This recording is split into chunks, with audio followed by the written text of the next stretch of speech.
Welcome to the Ritual of Reading. Today we are setting sail for the hypnotic Ibis Trilogy of Amitav Ghosh with Sea of Poppies, River of Smoke, and Flood of Fire.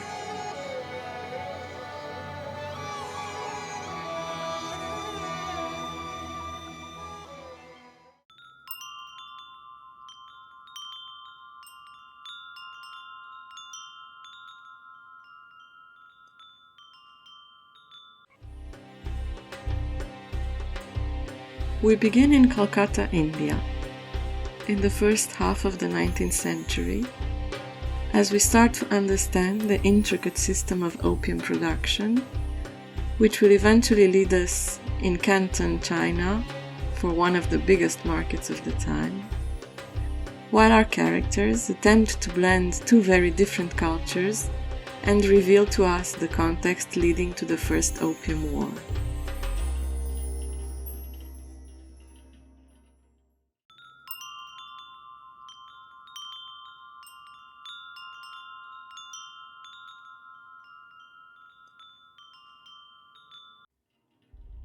In the colonial setting of Calcutta, an unexpected personality proves to be a refreshing blend of East and West in the person of Paulette.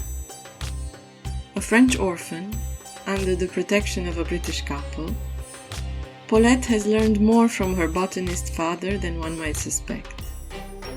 She embodies the fierce, courageous and determined Western woman who's not afraid of embarking in a perilous sea voyage in order to take control of her life, while at the same time proving herself spiritually connected to higher values.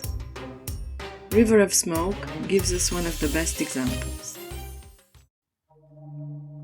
To her father, who had taught her what she knew of botany, the love of nature had been a kind of religion, a form of spiritual striving. He had believed that in trying to comprehend the inner vitality of each species, human beings could transcend the mundane world and its artificial divisions. If botany was the scripture of this religion, then horticulture was its form of worship. Tending a garden was for Pierre Lambert no mere matter of planting seeds and pruning branches. It was a spiritual discipline, a means of communicating with forms of life that were necessarily mute and could be understood only through a careful study of their own modes of expression, the languages of efflorescence, growth, and decay. Only thus, he taught Paulette, could human beings apprehend the vital energies that constitute the spirit of the earth.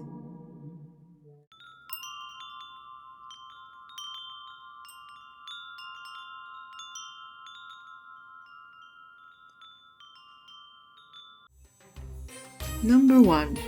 An Indian view of Indian history. A story both authentic and exotic for a European reader, with so many Indian and Chinese words and expressions in their various dialects that create a truly immersive story frame. Number 2. The richness of the descriptions. Throughout the trilogy, the narrative is strongly supported by detailed descriptions of scenery, of historic context, and even of the characters' feelings. This might sometimes burden the reader with too many details and disrupt the rhythm of the story. However, I find that Amitav Ghosh has mastered the balance of descriptive and narrative passages and offers us a very large panel of images to construct our own story. Number 3. A balanced point of view. The novels bring to life a difficult historic time, with many aspects on either side of the story. While it would be easier to side with the good guys and condemn either drug use and trafficking or polygamy, for example, Amitav Ghosh manages to present two sides of the same coin with such sharpness that many of the characters are both loved and hated for their actions. I believe this to be a very subtle explanation for the fact that 2 centuries later, many of these issues are still present in our society.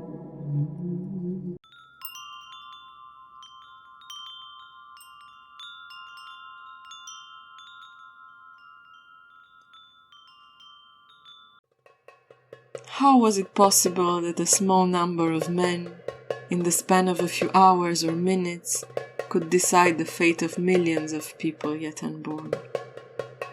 How was it possible that the outcome of those brief moments could determine who would rule whom, who would be rich or poor, master or servant, for generations to come?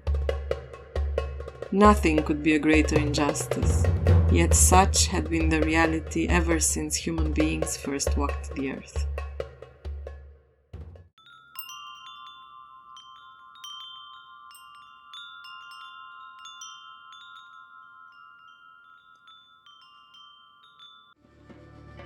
The Ibis Trilogy seems masterfully balanced from a yin-yang point of view, for even if the subject is quite harsh and grounded, it is globally presented through fine-drawn characters and minute descriptive passages. We are somewhere in the middle this time.